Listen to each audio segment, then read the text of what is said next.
చూస్తుంటే కనుక తిరుపతి గోశాలలో కూడా గోవులు మరణించని చెప్పేసి కూడా వస్తుంది. ఎలా చూస్తారు సార్? ఇది సమ్మర్ సీజను, మేబీ చనిపోయి ఉండొచ్చు, లేకపోతే అది డిపార్ట్మెంటల్ ఇష్యూ.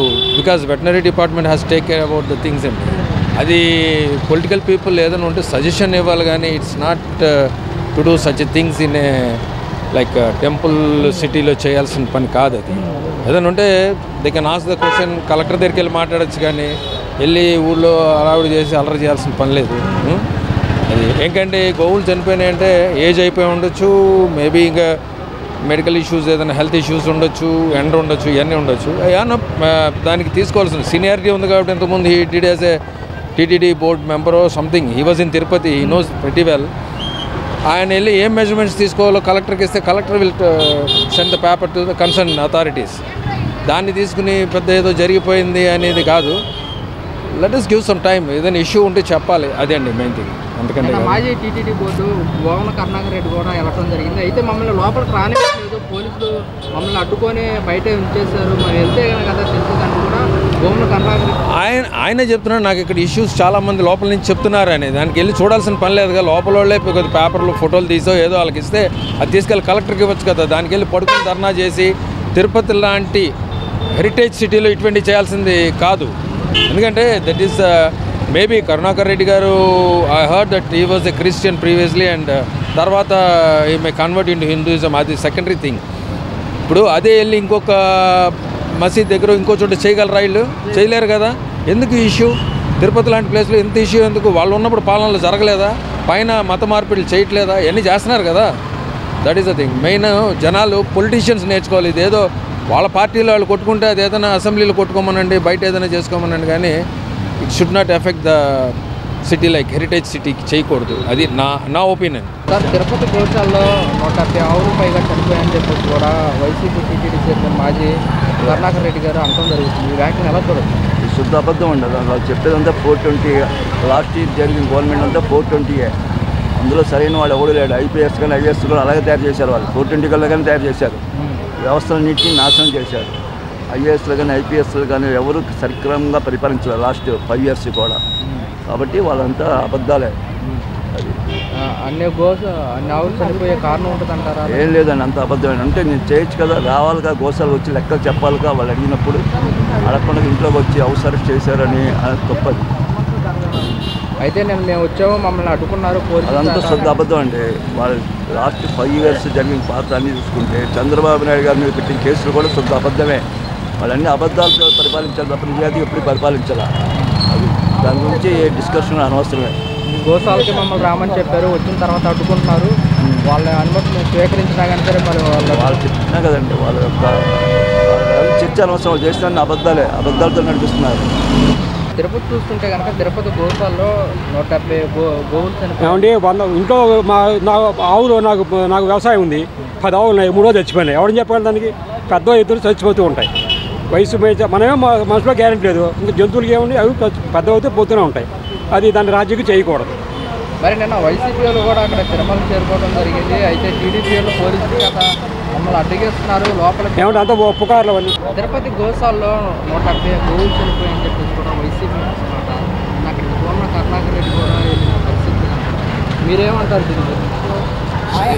ఈ రీసెంట్గా ఈ కొన్ని డేస్లో చూస్తూ ఉంటే తిరుపతి గోశాలలోని గోవులు చనిపోతున్నాయి కదండి. దానికోసం నేను ఒక మాట చెప్పాలనుకుంటున్నాను.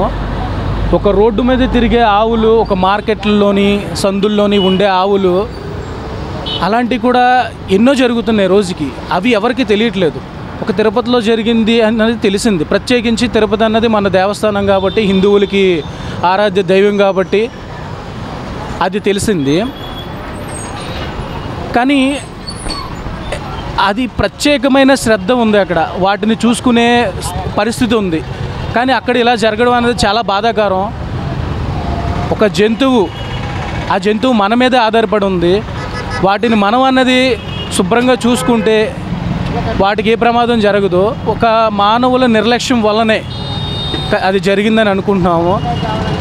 ఎందుకంటే ఆవు అమ్మతో సమానం.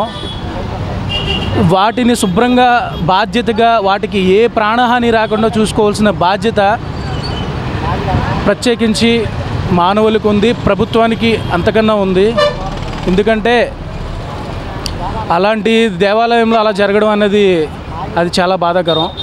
దయచేసి కొంచెం ప్రత్యేకమైన శ్రద్ధలు తీసుకొని ఆ మూగజీవులకి ఎటువంటి ప్రాణహాని రాకుండా మనుషుల నుంచి కానీ చుట్టుపక్కల నుంచి వచ్చే గాలిలో ఉన్న వైరస్ల నుంచి కానీ ఎటువంటి ప్రమాదాలు రాకుండా కొంచెం జాగ్రత్తలు తీసుకోవాలని మనస్ఫూర్తిగా కోరుకుంటున్నాం. సార్ ఎలా అనిపిస్తుంది ప్రభుత్వం పనితీరు పథకాలు? చాలా బాగుంది. ఏ విధంగా అంటారు? అన్ని విధాల రాష్ట్ర అభివృద్ధి, దేశ పురోగతి, రాష్ట్ర పురోగతి, ఫ్యూచర్ జనరేషన్ గురించి బాగుంది. మరి ఇప్పుడు గతంలో చూసుకుంటే ఎలా ఉండేది అంటారు? గతంలో ది వరస్ట్, అది గతంలో తక్కువ పరిపాలన, ఇది స్వర్ణయుగం. ప్రభుత్వం పనితీరు ఎలా అనిపిస్తుంది? ప్రభుత్వ పనితీరు మెరుగుపడుతుందని మేము అనుకుంటున్నామండి. గతంతో పోల్చుకుంటే మెరుగుపడుతుంది. సో ఇంకా ఈ కొన్ని వాటిపైన దృష్టి పెట్టి వాటిని కొంచెం స్పీడ్గా వర్క్ చేయాలని అనుకుంటున్నాం. ఉదాహరణకి ఏంటంటే స్టూడెంట్స్కి గవర్నమెంట్ జాబ్స్ అండ్ నిరుపేదలు ఎవరైతే ఉన్నారో వాళ్ళని కూడా దృష్టిలో పెట్టుకొని పథకాలు అమలు చేస్తున్నారు. కానీ ఆ పథకాలు ఎంతవరకు అందుతున్నాయి, వాళ్ళ చేతికి ఎంతవరకు వెళ్తున్నాయి అన్నది కూడా గ్రౌండ్ లెవెల్లో చూసుకోవాలని కోరుకుంటున్నాను. ఎందుకంటే మీరు ఇస్తున్నారని అనుకుంటున్నారు ప్రభుత్వం, కానీ అందరికీ అది అందట్లేదని చెప్పి చాలామంది ఇబ్బంది పడుతున్నారు. సో అవి కూడా ప్రభుత్వం చూడాలని మేము కోరుకుంటున్నాం. అదే పర్వాలేదు అంటున్నారు అందరూ, బాగానే ఉంది. గత ప్రభుత్వం కంటే ప్రభుత్వం మెరుగేనంటారా? జస్ట్ స్టార్టింగ్లో ఎవరైనా మెరుగ్గానే ఉంటారుగా, ఆ తర్వాత తెలుస్తుంది. ఇంకా కొన్ని నాళ్ళు గడిస్తే ఇప్పటికైతే ప్రజెంట్లీ బాగానే ఉంది. మరి ఇచ్చిన పథకాలు అమలు చేయాలంటే కొంచెం టైం పడుతుంది. రాష్ట్ర ప్రజలు అర్థం చేసుకొని సీఎం గారు చేసుకోవాలిగా, ఎవరి పరిపాలన అయినా చేసుకోవాల్సిందే. వాళ్ళు మరి న్యాయం చేయడానికేగా ఎందుకుంది. ఓకే, ఎలా ఉందంటారు మరి ప్రభుత్వం పనితీరు? కొత్త ప్రభుత్వాలు వల్ల ఇంకా వాళ్ళు ఇప్పుడు స్టడీ చేసేపాటికే సంవత్సరంన్నర పట్టిద్ది.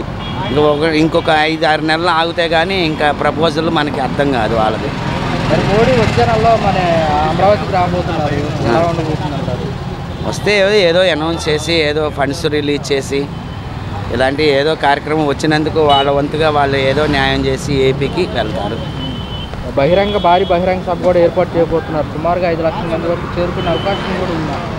వస్తే మరి ప్రజా పరిపాలన వాళ్ళు వస్తే మరి జనాలు వెళ్లకుండా ఎలాగ ఉంటారు? మరి గెలిపించిన వాళ్ళు ఆ ప్రీతి భావం ఉంటుంది కాబట్టి వెళ్ళొచ్చు. 5 లక్షలు కాకపోయినా 4 లక్షలు 3.5 లక్షలు అయినా కంప్లీట్గా అది టార్గెట్ రీచ్ అవుతుంది. సీఎం గారు అమరావతి పూర్తి చేస్తామని పదే చెప్తున్నారు, మీకు ఎలా అనిపిస్తుంది? అన్నారు. అదే స్టడీ చేసినాకే మొత్తం అవగాహన వస్తుంది. ఇప్పుడు వాళ్ళు ఏదన్నా నమ్మాల్సిందే కదా.